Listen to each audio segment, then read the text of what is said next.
Hello there. Here we are with issue 21, the bonus issue.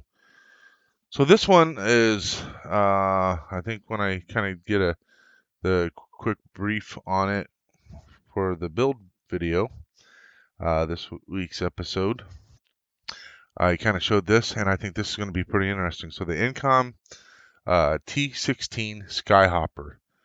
This thing is pretty cool. It was mentioned, obviously, in A New Hope, and I think that this thing is really, really cool.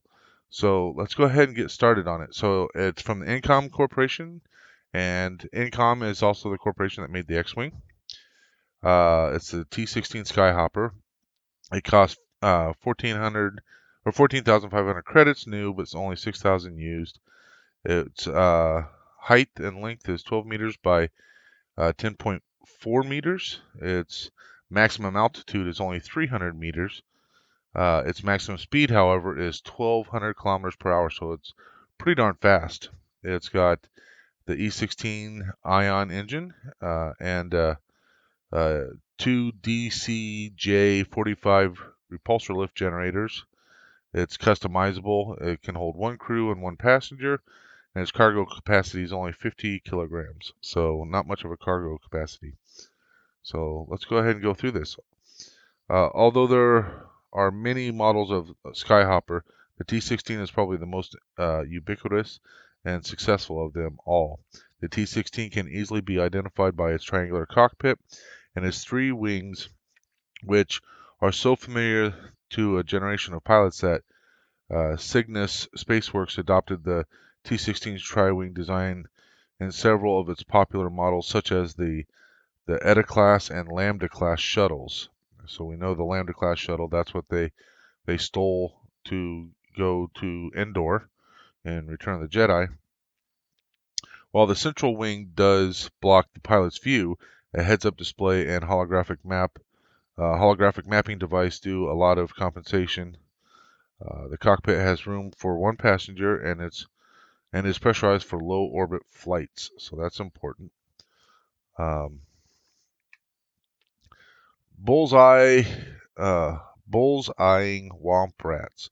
Luke's experience at shooting womp rats with his T-16 back on Tatooine proved very useful when he was about to attack the Death Star. The vulnerable thermal exhaust port was only 2 meters wide, and Luke knew he could hit a target that small, even though other pilots, such as Wedge Antilles, doubted the outcome of General Dodonna's tactics. Right before entering the Death Star's equatorial trench during the Battle of Yavin, Luke reminded Biggs that it was just like Beggar's Canyon back home.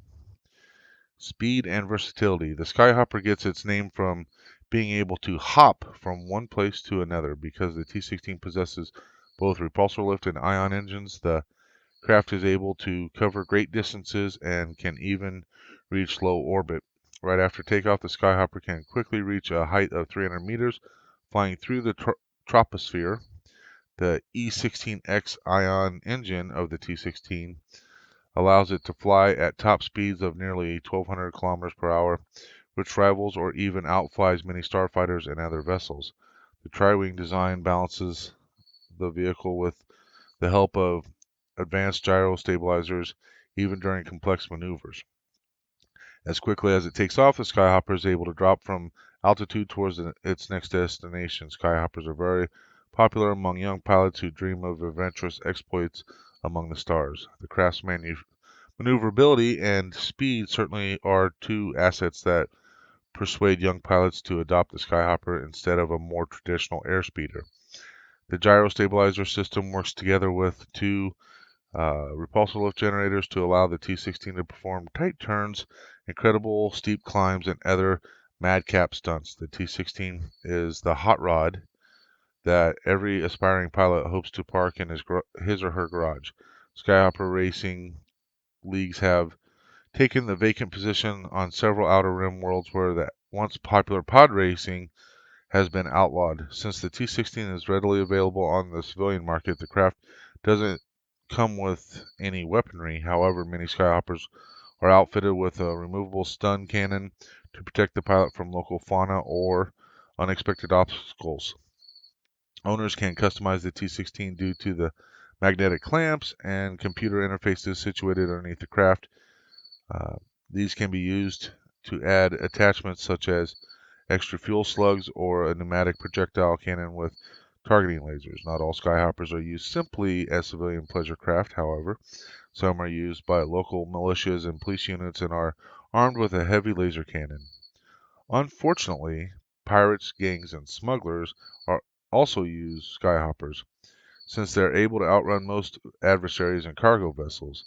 As a young farm boy on Tatooine, Luke Skywalker owned a modified second-hand T-16 Skyhopper, which had been a gift from his Uncle Owen and Aunt Beru.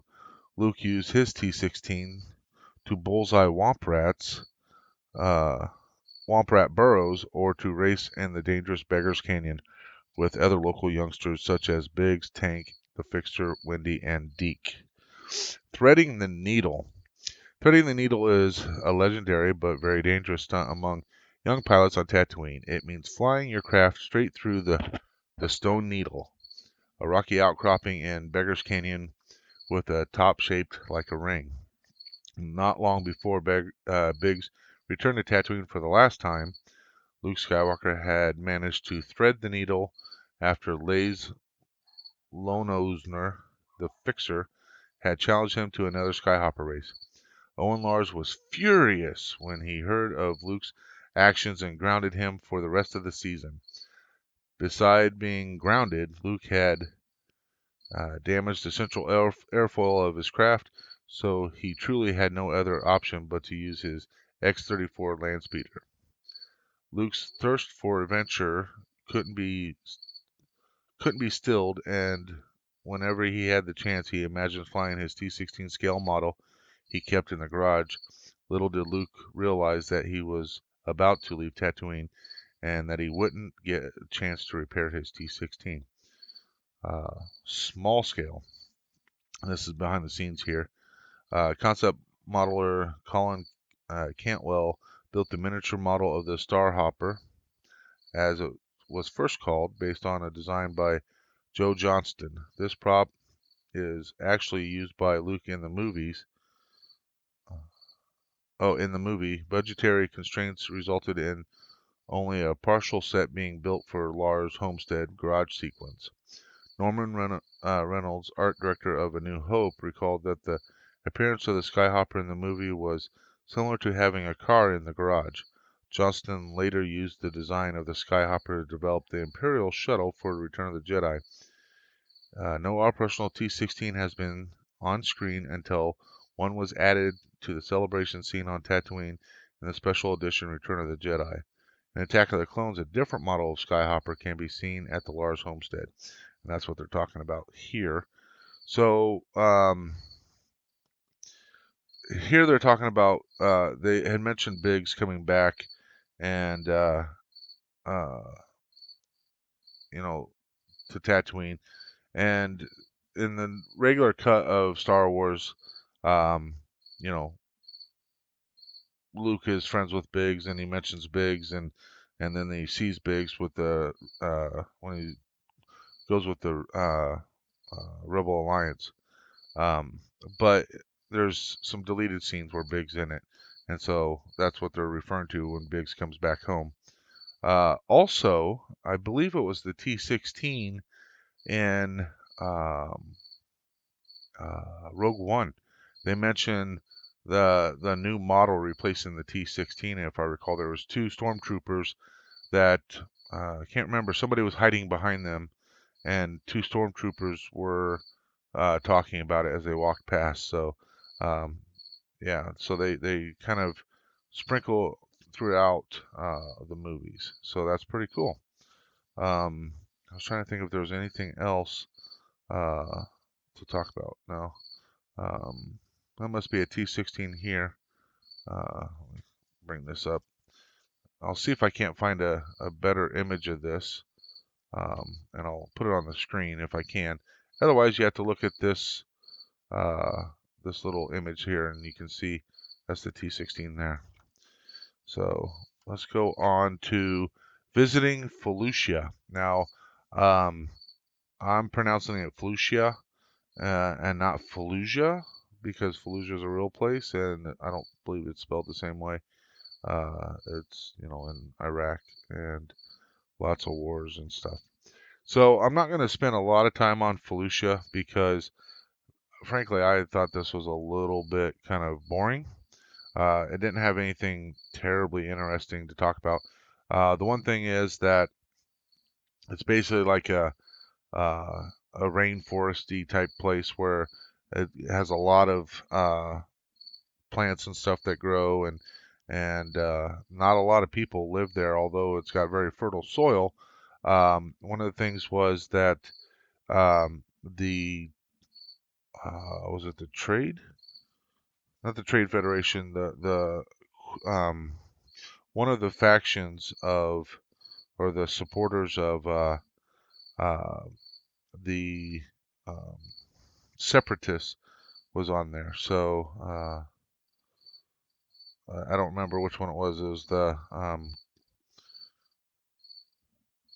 or was it? Let's see if, oh, Commerce Guild. Here we go. So the Commerce Guild had their headquarters there, so it became a hotbed of activity during the Clone Wars.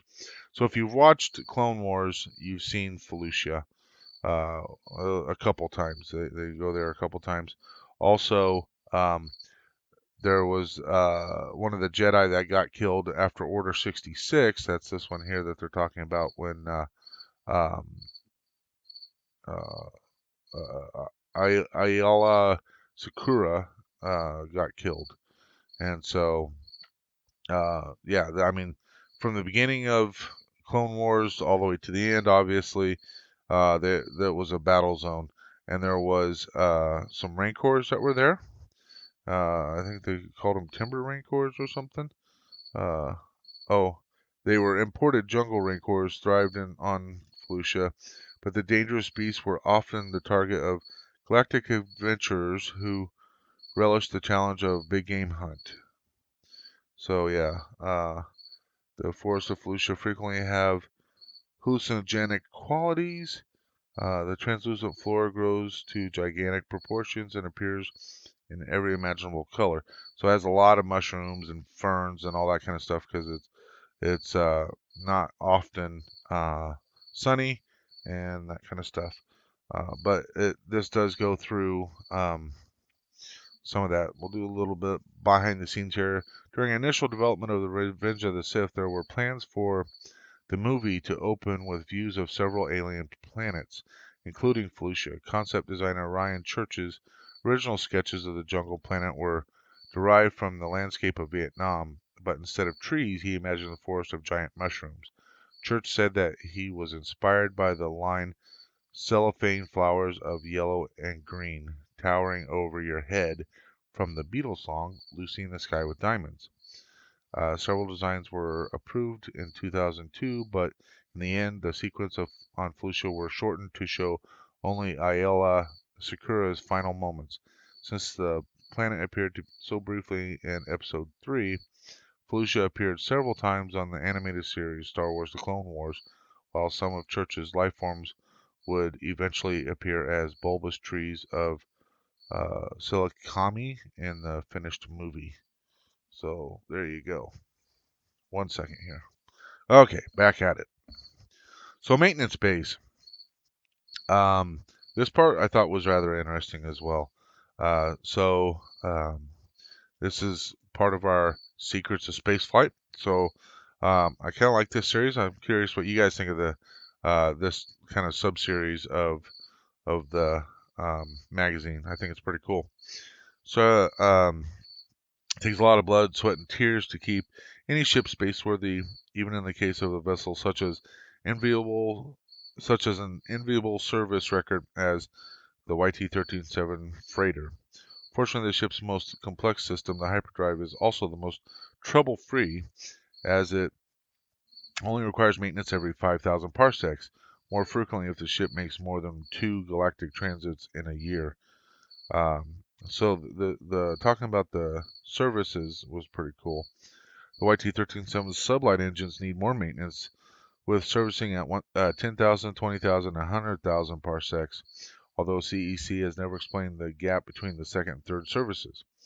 It is also important to keep the 6 central heat vents on top of the ship free from debris, since the ship's engines and computer could both fail if the vents are not regularly cleaned.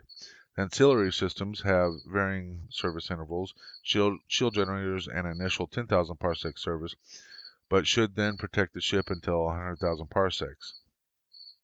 Sensors also require an initial maintenance at 10,000 parsecs, but this has to be followed by an intermediate 5,000 parsec service. Laser cannons do not need attention until no, I said 5,000, 50,000, until the 50,000 parsec service, and are then expected to defend the ship for another 50,000. Landing gear is safe until 100,000 parsec mark, unless the ship frequently lands off pad. So that right there, I thought was rather interesting.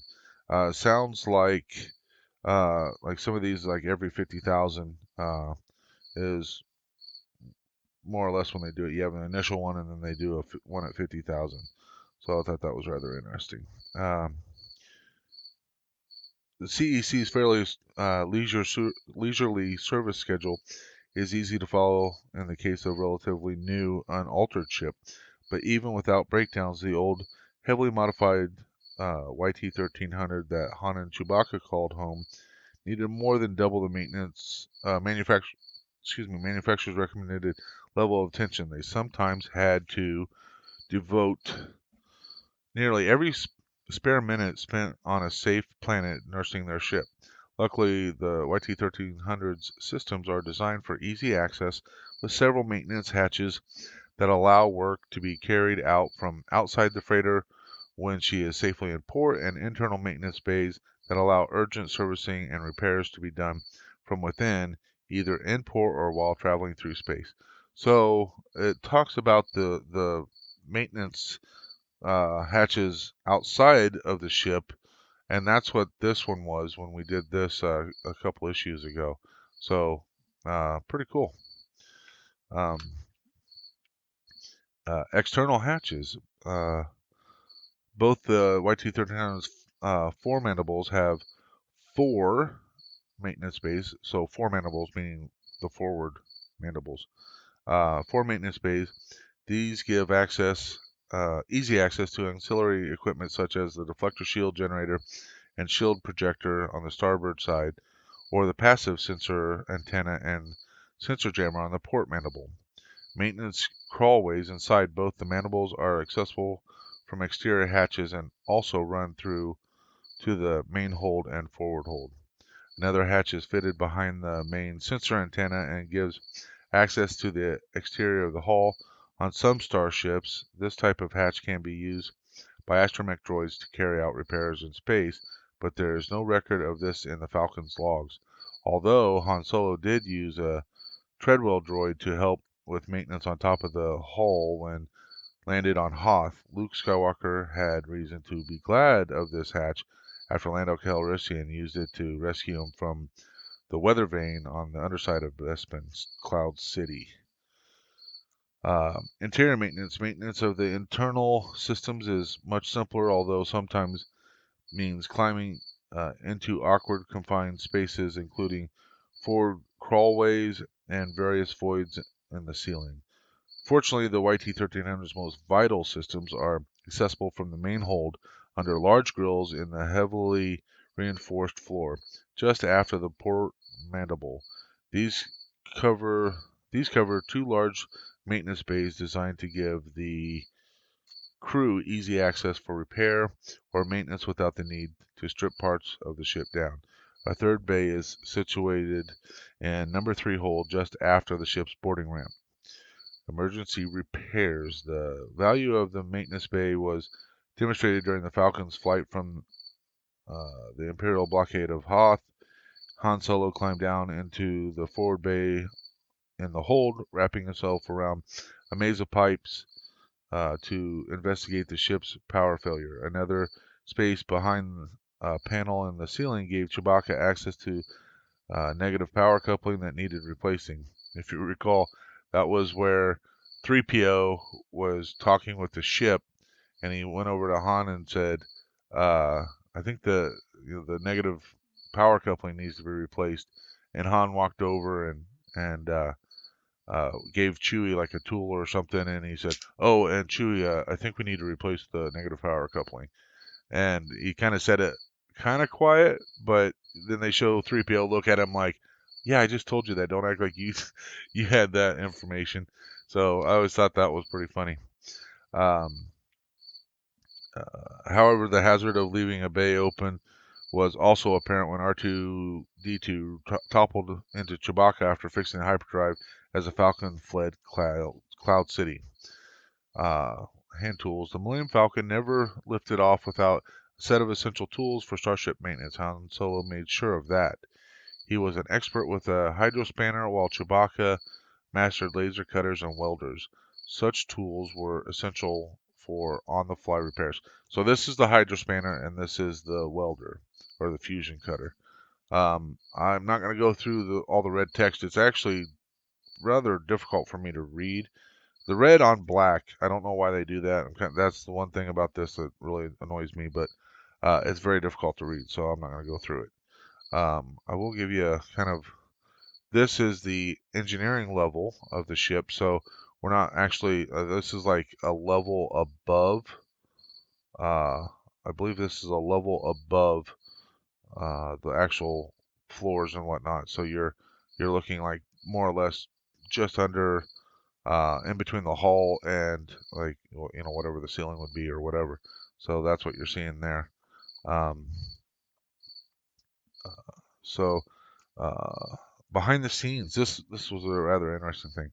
When director Irvin Kershner called action on The Empire Strikes Back, he was uh, helping create a larger world of the imagination, and the film would show off much more of Han Solo's battered freighter than had been seen in A New Hope. When the Millennium Falcon first appears on screen in the Hoth Rebel base, Han and Chewbacca are working to fix problems on the outside of the hull, and among the sets constructed for the inside of the freighter turned ship. Oops, let me try that again. Uh, and among the sets constructed for the inside of the freighter turned smuggling ship were several maintenance bays inside which the crew desperately wrestled her failing systems back to life. The Falcon was the first studio set Kirshner turned to on 13 March 1979 when filming began on L Street Studios, London. However, the Empire nearly didn't have to strike back in order to destroy Solo's ship, as a progress report on 10 May records that a small fire occurred on the ship's set as the result of a lamp falling over and remaining unnoticed. Fortunately, there was no serious damage, and after some real-life maintenance work, the Falcon soared again. Pretty cool. All right, last little section.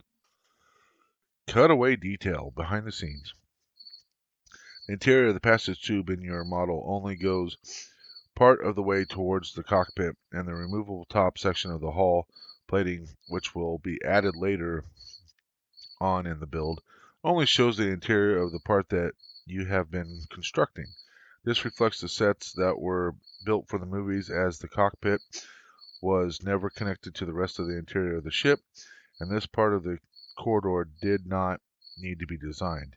Because the set did not properly account for the level of change between the cockpit and the hold, all drawings that attempted to explain the interior had to be adjusted to make this work. The definitive solution was proposed by artists Chris Reef and Chris Trevis and featured in the 2008 publication from DK Books, Star Wars Blueprints: The Ultimate Collection, and the 2011 Owner's Workshop Manual published by Haynes. And so that's where we get this elevation change. That's what they're talking about there. So pretty cool. All in all, like I said, I wasn't super excited about Felucia, so we just kind of glossed over it.